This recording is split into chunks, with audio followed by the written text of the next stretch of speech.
सम्रासुर के यहां भेज दिया। ध्यान दीजिए, सम्रासुर के यहां भोजन बनाने का काम करती हैं जिनका नाम है विद्यावती। विद्यावती भोजन का कार्य करती हैं। सम्रासुर ने उस बालक को जो मछली से पैदा हुआ निकाला, उस बालक को विद्यावती को दे दिया कि इसको पालो। अब प्रद्युम्न विद्यावती की गोद में, अब गोद में खेल रहा है तो संत नारद जी का आना हुआ और संत नारद जी ने बताया विद्यावती को कि जो तुम्हारी गोद में खेल रहा है वो तुम्हारा ही पति है। जो तुम्हारी गोद में है वो तुम्हारा ही पति है।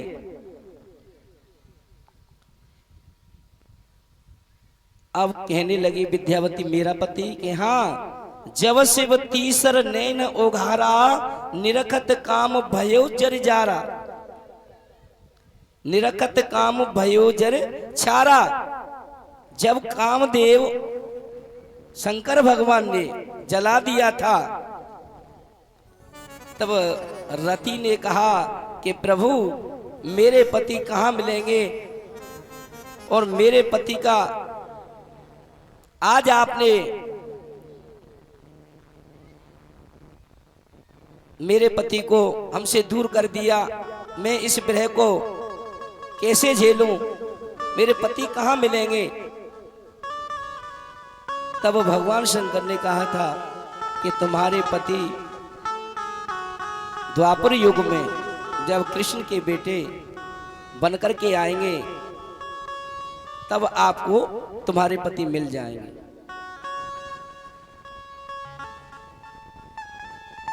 तो वही पति आज विद्यावती की गोद में है। विद्यावती उसे पाल रही है, बड़ा कर रही है। बड़े होकर के प्रद्युम्न ने सम्रासुर को मारा है और अपनी पत्नी को लेकर के आए हैं।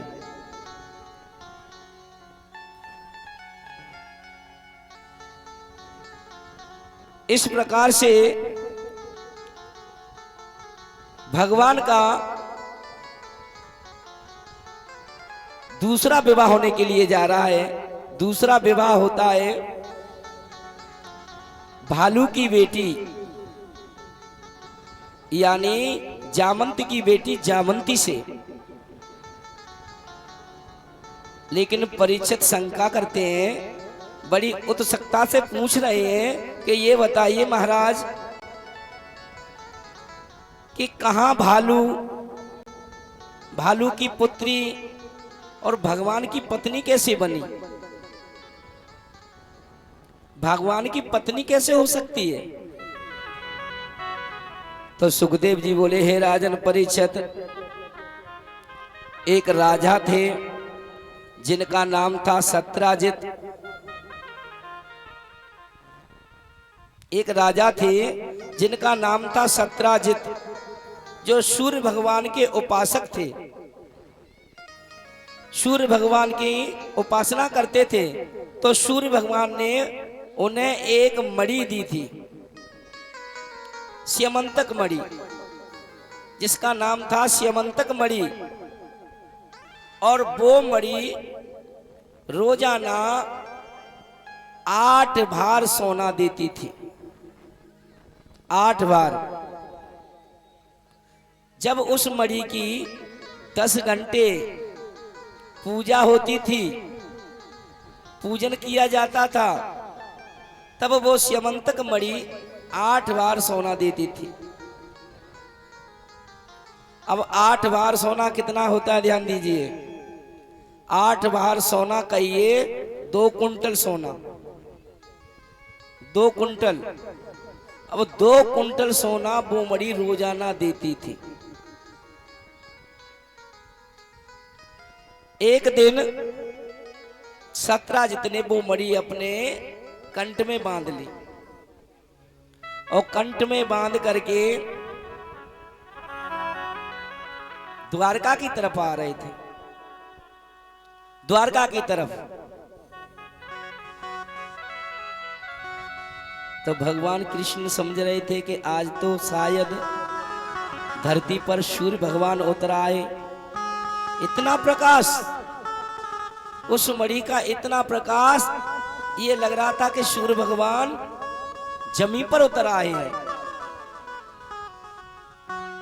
लेकिन धीरे धीरे पास में आए तो देखा है ये तो सीमंतक मणि है। जब सत्राजित ने बताया कि ये मणि रोजाना 8 भार सोना देती है, 8 भार सोना, तो सभी द्वारकावासी बोले कि देखो इतने सोने का आप क्या करोगे।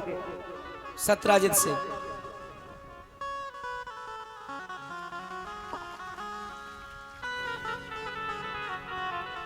एक दिन में 2 कुंटल सोना आएगा, तो बताओ कितनों सोनो इकट्ठे हो जाओ।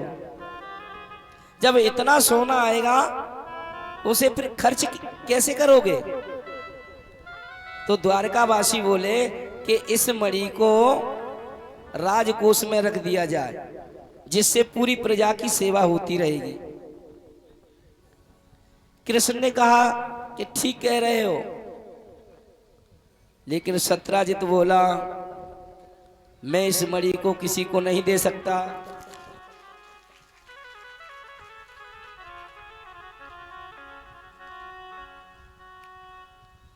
मैं इस मणि को किसी को नहीं दे सकता।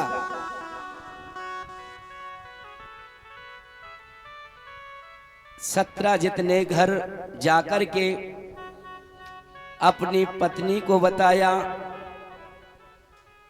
छोटे भाई को बताया।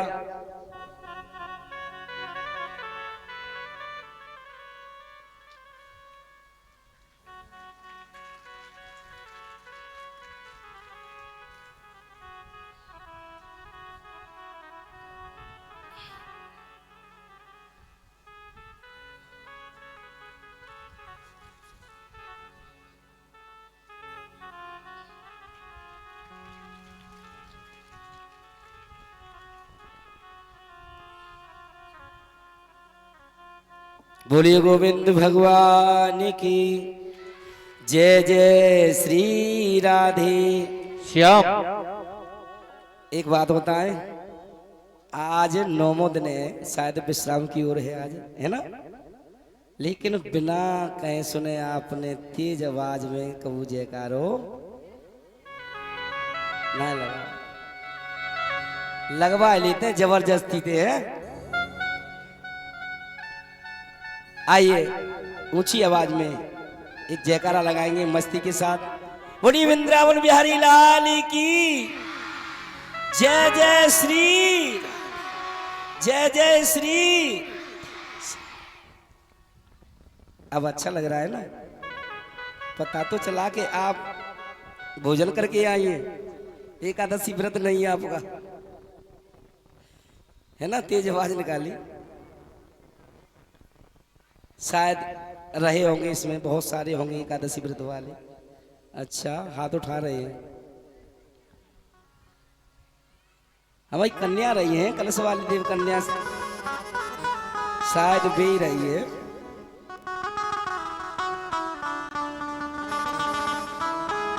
अच्छा जी बताओ, जो मणि है सीमंतक मणि कितना सोना देती है? 2 कुंटल। 2 कुंटल, 2 कुंटल यानी 200 किलो।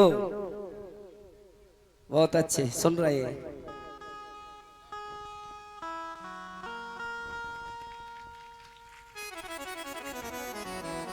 इधर में श्रीमान हमारे गांव कचपुरा से ही जगदीश प्रसाद, उनके नाती, हमारा और हमारे सभी मंडल का स्वागत सम्मान करते हैं। और लाला के लिए इस व्यासपीठ से प्रभु से कामना करते हैं कि सदमार्ग पर चले, भगवान से अच्छी बुद्धि दे, धर्म के काम में बढ़े और खूब पढ़े और बाबूजी बने। बोलिए गोविंद भगवान की।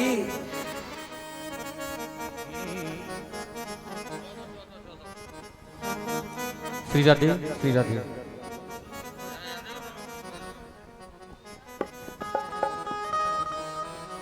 कि प्यास लगती है तो पनघट की याद आती है, कि प्यास लगती है तो पनघट की याद आती है,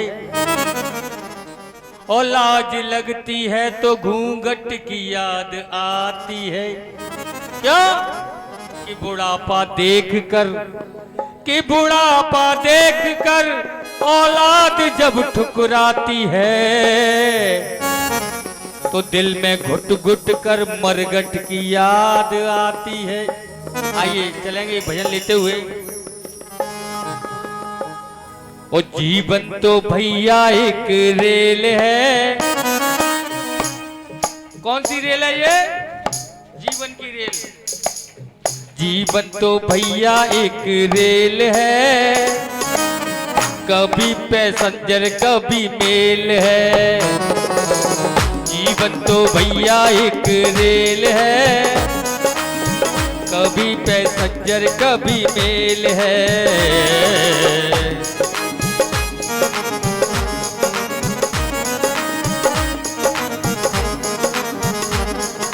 और कहा सुख दुख की पटरी पे दौड़ लगाती है, सुख दुख की पटरी पे दौड़ लगाती है, मंजिल तक हमको पहुंचाती है।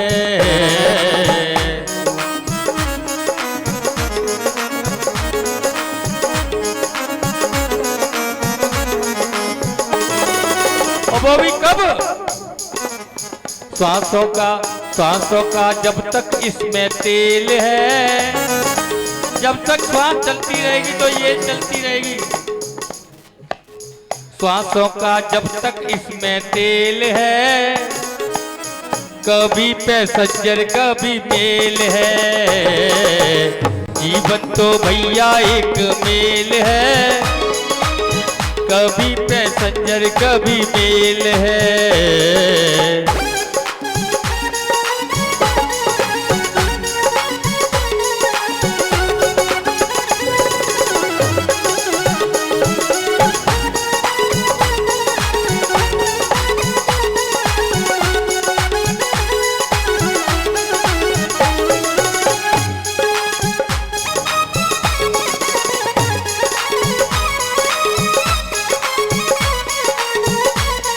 और कहा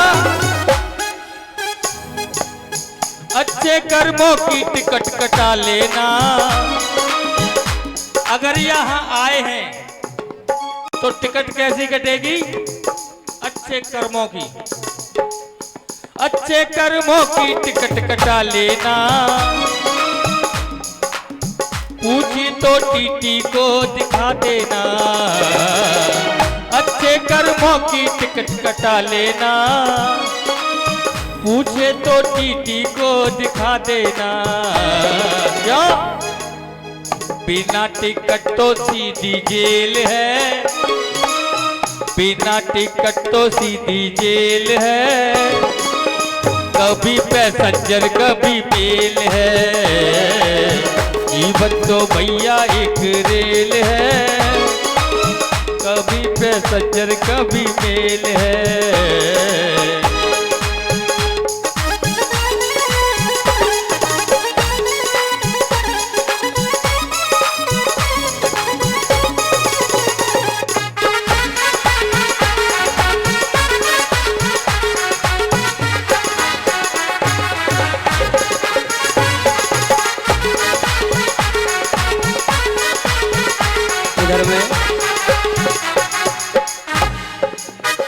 इधर में हमारे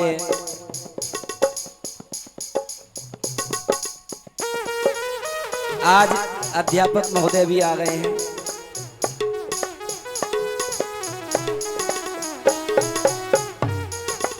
जिनका नाम है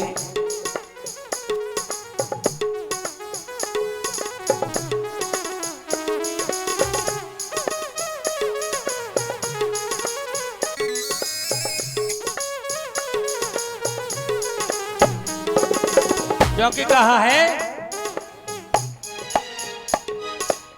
काहे पे गुमान करे हरि को न ध्यान धरे, काहे पे गुमान करे हरि को न ध्यान धरे, कुटुंब कबीला सब यही छूट जाएगो, कुटुंब कबीला सब यही छूट जाएगो।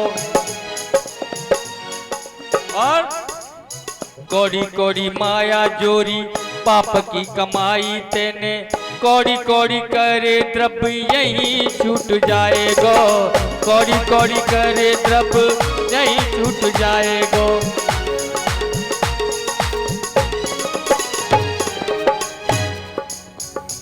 हमारे श्रीमान रामवीर जी अध्यापक नैपरा वाले और हमारे ये बचपन के मित्र हैं, सखा हैं, और हम और ये हमारे रामवीर जी अध्यापक जी दोनों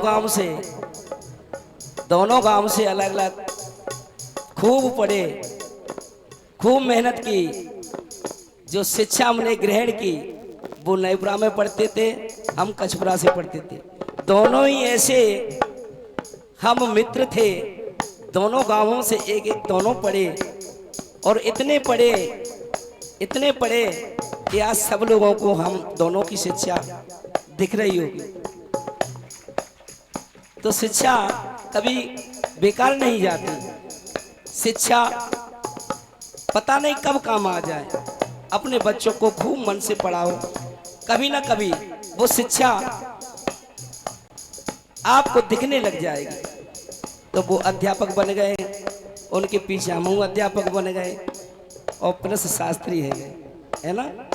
और हमारे अध्यापक जी आए हैं, हमारे नेताजी राजेश कुशवाहा जी, उनसे छोटे श्रीमान लाल बहादुर जी, वो भी हमारा स्वागत और सम्मान करते हैं। और हमारे दोनों अध्यापक हमारे पूरे मंडल का स्वागत और सम्मान करते हैं। स्वापा से, नोटों को हारों से, दुपट्टाओं से, और हमारे श्रीमान रामवीर जी के चाचा जी भी, उनके चाचा भी आए हरगोविंद, और उनके सुपुत्र भी आए हैं, और हमारे सभी मंडल का सम्मान करते हैं, स्वागत करते हैं, और भगवान से यही कामना करते हैं कि हे प्रभु रात दिन उन्हें प्रगति की ओर ले जाए। भगवान धर्म के कार्य में भी थोड़ा उन्हें सद्बुद्धि सद्विचार दे, प्रेम मार्ग में ले जाए, सदा धर्म के काम में आगे बढ़ते रहे। यही मेरी ठाकुर जी से कामना है। बोली गोविंद भगवान की जय जय श्री, जय जय श्री।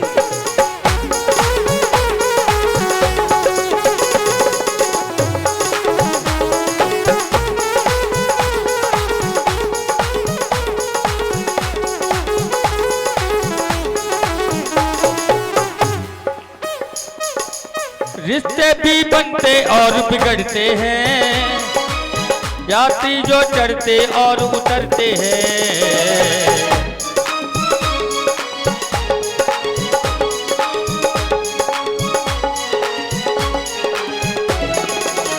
लेकिन कब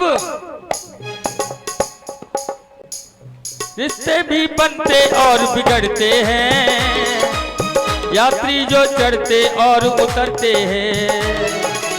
कान्हा का जब तक सिग्नल खेल है, कान्हा के सिग्नल का तो खेल है, कभी पैसेंजर कभी मेल है, जीवन तो भैया एक रेल है, कभी पैसेंजर कभी मेल है, जीवन तो भैया एक। और कहा है, देखिए ये स्वागत की कड़ी में और जितने लोगों ने स्वागत किया, आज नहीं जब से ये भागवत बैठी है,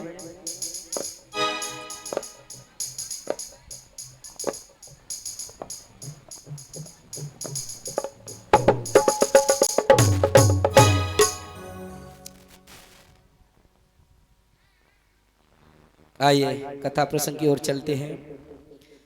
तो वो मणि कितना सोना देती है भूल गए? 2 कुंटल अभी नहीं भूले, है ना, याद है। जब सत्यराजित ने अपनी पत्नी को बताया कि ऐसे सब द्वारकावासी कह रहे थे कि इस मणि को हमें दे दो, कृष्ण भगवान भी बोल रहे थे, तो मुझे डर है कहीं हमसे वो छीन न लें। उनका भाई जो प्रसेन था छोटा वाला, वो बोला कि इस मणि को मुझे दे दो, दुश्मन को कभी भेद ना लग जाए, अगर भेद लग जाएगा तो आपको कभी भी कहीं भी पकड़ करके छीन लेंगे, इसलिए इस मणि को मुझे दे दो। तो वो मणि प्रसेन ने, उनके छोटे भाई ने अपने गले में बांध ली। अपने गले में बांध करके आज प्रसेन वन की ओर गए हैं,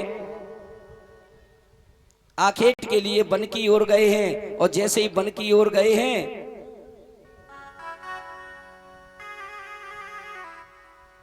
तो 1 दिन नहीं, 2 दिन नहीं, 4 दिन नहीं, 5 दिन हो गए।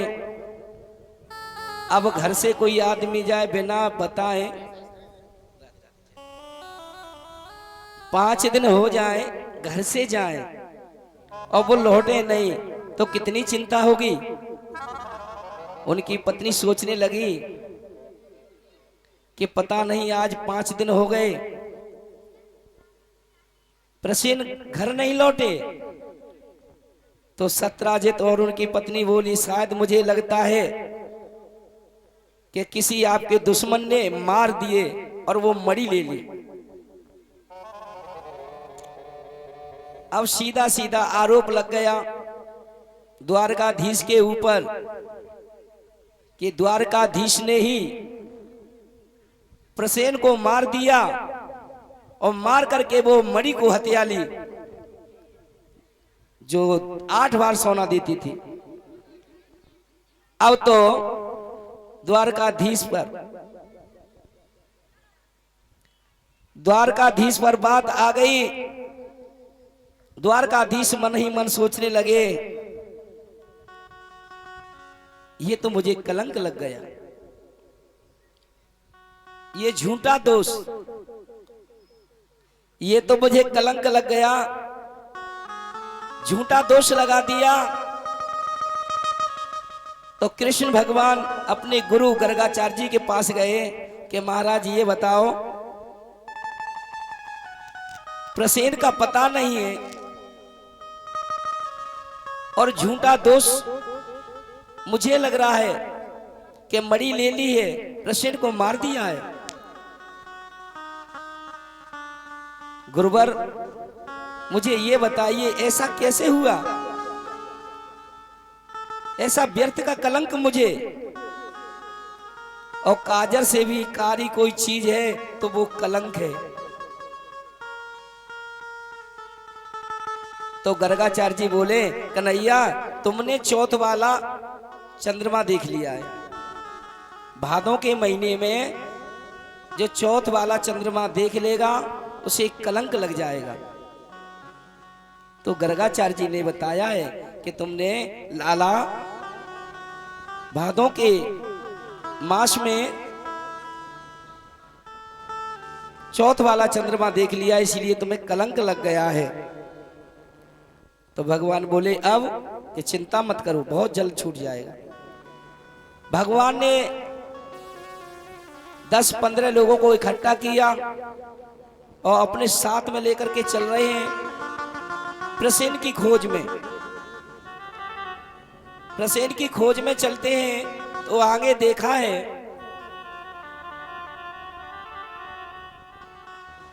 जो घोड़ा है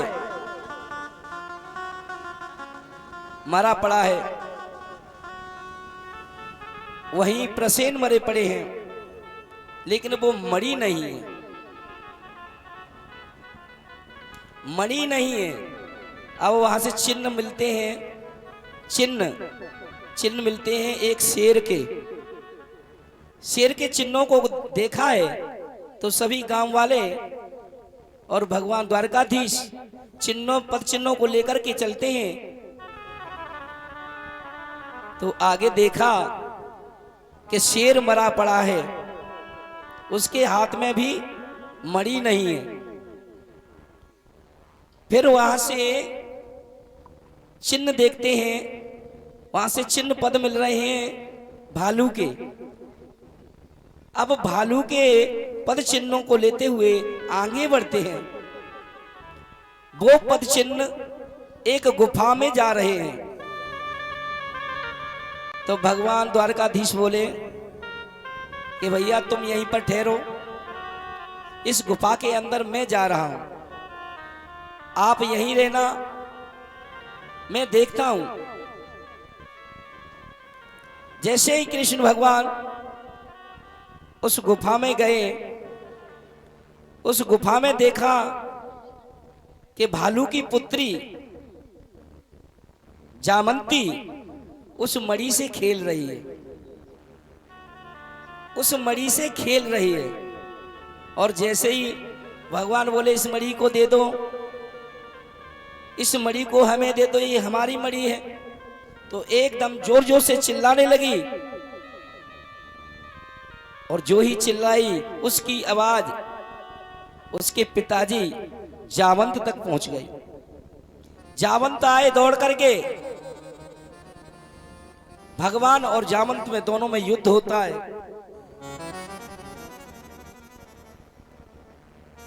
इतना युद्ध हुआ कि जावंत की नस नस ढीली हो गई। जावंत की नस नस ढीली हो गई। अब जावंत सोच रहे हैं आज तक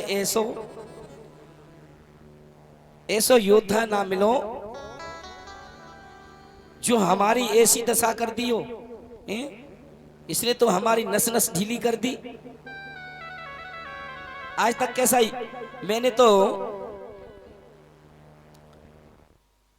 राम के साथ युद्ध भी लड़ा था, लेकिन ऐसा योद्धा नहीं देखा। जब युद्ध होता है तो जामंत समझ गए ये मेरे राम हैं, ये मेरे राम हैं। जब राम को पहचान लिया है तो चरणों में प्रणाम करते हैं। क्योंकि त्रेता युग में जब राम रावण को मार करके अयोध्या में आ रहे थे, तो जामंत जी कह रहे थे राम से, अरे लड़ाई तो बहुत लड़ी, लेकिन लंका में, पूरी लंका में हमारे लिए कोई योद्धा ना मिलो। भगवान बोले कोई योद्धा ना मिलो? हाँ, हमारी टक्कर को, हमारी बराबरी को कोई योद्धा नहीं मिला। अच्छा, तो जावंत बोले भगवान श्री राम से, प्रभु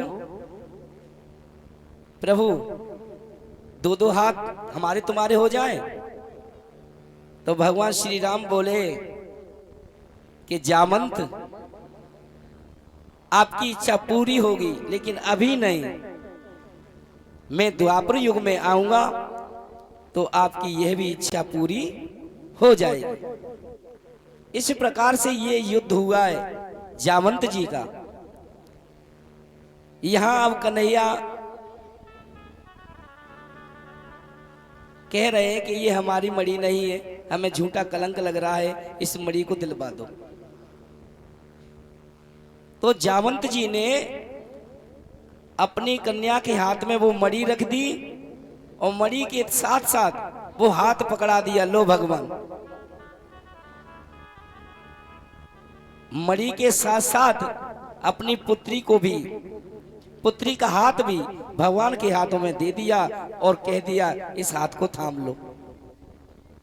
तो भगवान का इस प्रकार से ये दूसरा विवाह होता है जावंती के साथ। अब ध्यान दीजिए तीसरा विवाह। और विवाह कितने होने? 16,100 अब कह गए दो ही तो भैया भाई 108 होने हैं। कितने रह गए? 106। अब 2 विवाह हो गए, एक जामंती के साथ और एक रुक्मिणी के साथ। अब ला करके वो मणि राजा सत्राजित को दी कि लो भाई, झूठा कलंक हमें लगा दिया, अपनी मणि लो। तो आज वो सत्राजित अपने आप को बहुत पश्चाताप करता है कि मुझसे गलती हुई, द्वारकाधीश पर कलंक, मैंने उन पर झूठा दोष लगाया है। तो उनकी एक पुत्री है जिसका नाम है सत्यभामा। क्या नाम है? सत्यभामा। तो सत्राजित ने अपनी पुत्री को दे दिया है सत्यभामा को।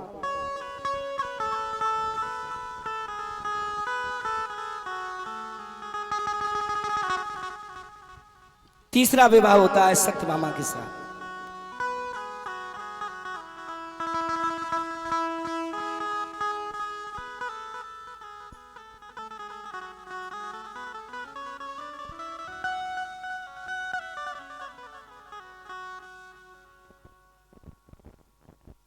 ध्यान देना, जल्दी जल्दी विवाह होंगे अब, क्योंकि बहुत विवाह हैं। कितने विवाह हो गए हैं? 3। अब आइए चौथा विवाह कैसे हुआ। चौथा विवाह हुआ कालिंदी के साथ। कालिंदी कहते हैं यमुना मैया को, और यमुना मैया किसकी पुत्री है? ये कालिंदी।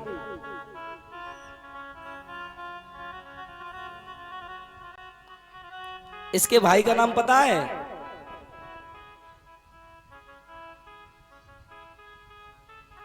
इसके भाई का नाम है शनिदेव।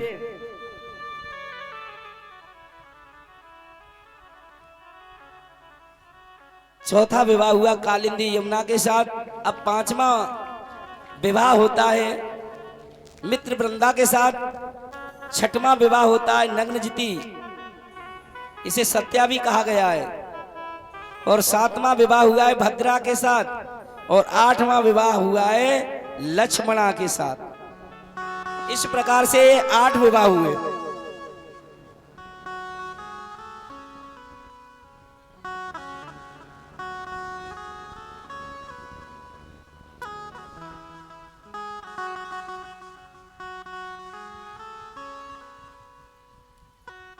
अब 8 विवाह हो गए, अब बचे हैं 16,100।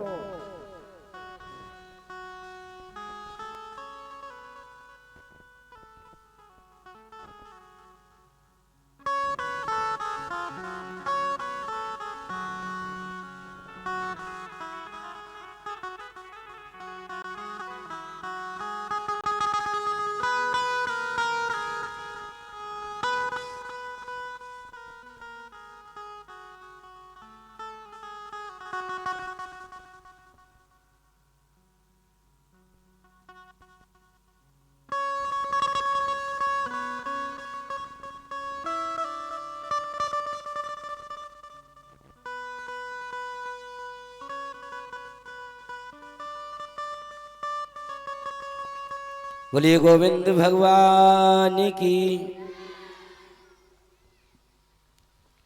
भौमासुर एक राजा थे जिनके यहाँ 16,100 राजकुमारियां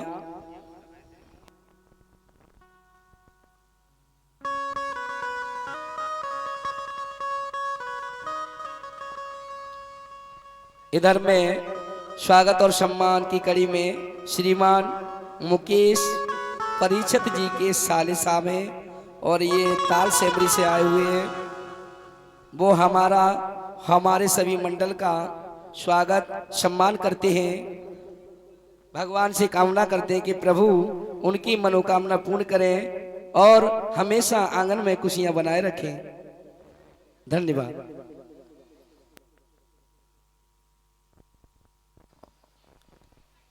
ध्यान दीजिए, भौमासुर राजा के यहाँ 16,100 कन्याएं इस भौमासुर ने अपनी कैद में इकट्ठा कर लिया है। भौमासुर चाहता है कि मैं इन सभियों के साथ, सभी राजकुमारियों के साथ एक साथ शादी करूंगा, लेकिन जैसे ही द्वारकाधीश भगवान को पता चला है तो अपनी धर्मपत्नी सत्यभामा को साथ में ले गए हैं और वहां से भौमासुर की कैद से 16,100 राजकुमारियां उस कैद से छुड़ाई हैं। भौमासुर का कल्याण किया है। बोलिए गोविंद भगवान की।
बोलिए गोविंद भगवान की।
मेरे सर पे सदा तेरा हाथ रहे, मेरे सर पे, ओ मेरे सर पे, ओ मेरे सर पे सदा तेरा हाथ रहे। भोले बाबा तू हमेशा मेरे साथ रहे, मेरे बाबा तू हमेशा मेरे साथ रहे। जैसे ज्योति प्रकाश दोनों साथ रहे।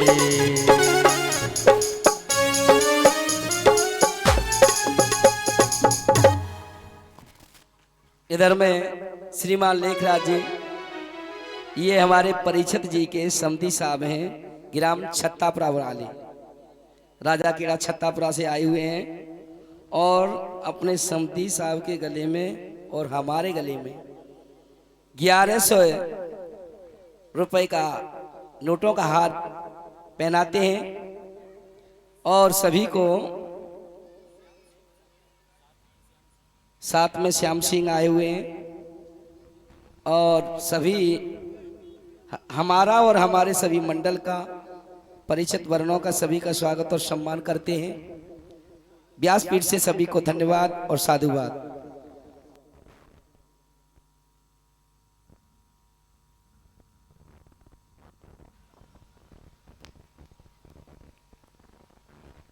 इधर में मुकेश कुमार सेमरी से आए हुए हैं, नोटों के हारों से और स्वापा गले का पट्टा से हमारा और सभी का स्वागत और सम्मान करते हैं, उनका भी हार्दिक अभिनंदन वंदन, धन्यवाद और साधुवाद।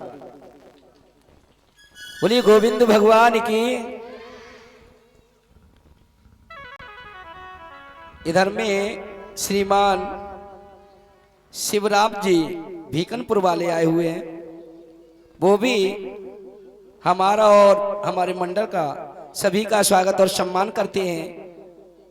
व्यासपीठ से उनको धन्यवाद और साधुवाद। आइए अब कथा प्रसंग की ओर चलें।